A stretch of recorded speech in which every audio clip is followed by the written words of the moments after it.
ایک صحابی کی سٹوری آتی ہے. الاحناف ابن قیس جو ہے یہ تابعی ہیں. تابعی سمجھتے ہیں کون ہوتا ہے؟ جس نے صحابی سے ملاقات کی ہو, ٹھیک ہے, جس نے نبی صلی اللہ علیہ وسلم کو نہ دیکھا ہو لیکن صحابہ کو دیکھا ہو. ایک تابعی ہے الاحناف ابن قیس. تو وہ کہتے ہیں کہ مسجد اقصیٰ میں ایک بار میں نماز پڑھی, میں نے عشاء کی, اس کے بعد میں مسجد میں بیٹھ گیا.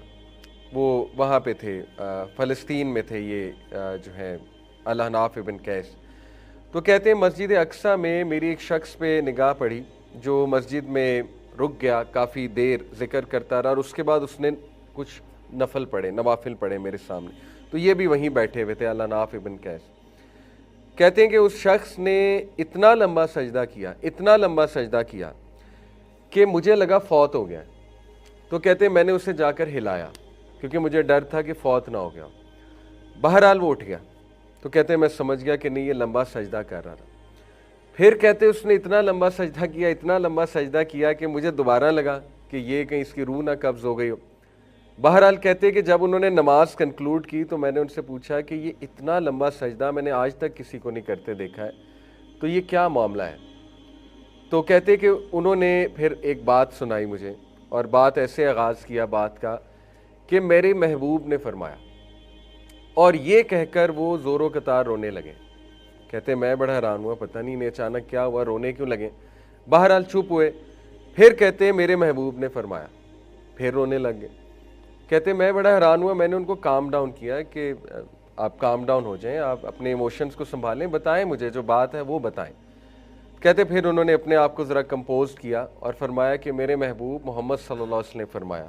وہ اس لیے رو رہے تھے کیونکہ نبی صلی اللہ علیہ وسلم کا ذکر تھا کہ لمبے سجدے کرو, اپنے رب کے حضور لمبے سجدے کرو. تو وہ اتنا امپریس ہوئے الاحناف ابن قیس. کہتے کہ آپ کون ہیں؟ تو انہوں نے کہا میں ابو ذر غفاری. ابو ذر غفاری کا نام آپ نے سنا ہے, بہت نیک اور بہت ہی زہد و تقوی والے صحابی ہیں. جب بھی زہد و تقوی کا ذکر آتا ہے تو ابو ذر غفاری کا نام سر فہرست آتا ہے. تو وہ اتنا خوش ہوئے کہ کیونکہ وہ مشہور تھے ابو ذر غفاری کہ میری ابو ذر غفاری سے ملاقات ہو گئی. ظاہر ہے اس دور میں پکچرز کا دور نہیں تھا, تو نہیں پتہ ہوتا تھا لوگوں کو کون کون ہے.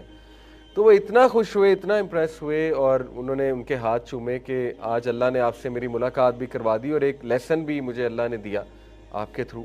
تو دیکھیں صحابہ کی یہ نماز ہوتی تھی, اتنا لمبا سجدہ کہ انہیں لگا کہ فوت ہو گئے, سبحان اللہ. تو ابن القیم کہتے ہیں, ان کا ایک کوٹ مجھے یاد آ گیا, امام ابن القیم بہت مشہور اسکالر.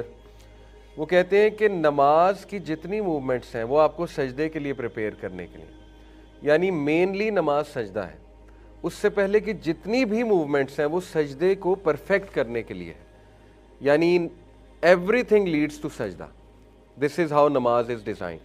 اس لیے اگر سجدہ ٹھیک نہیں ہے, سجدہ اچھا نہیں ہے, سجدہ انکمپلیٹ ہے, تو آپ کی نماز میں فالٹ ہے, بہت بڑا فالٹ ہے, کیونکہ پچھلی تمام کی تمام چیزیں آپ کو سجدہ کرانے کے لیے. یہ امام ابن القیم کا ویو, اور ایسا ہی ہے, محسوس بھی ایسا ہی ہوتا ہے.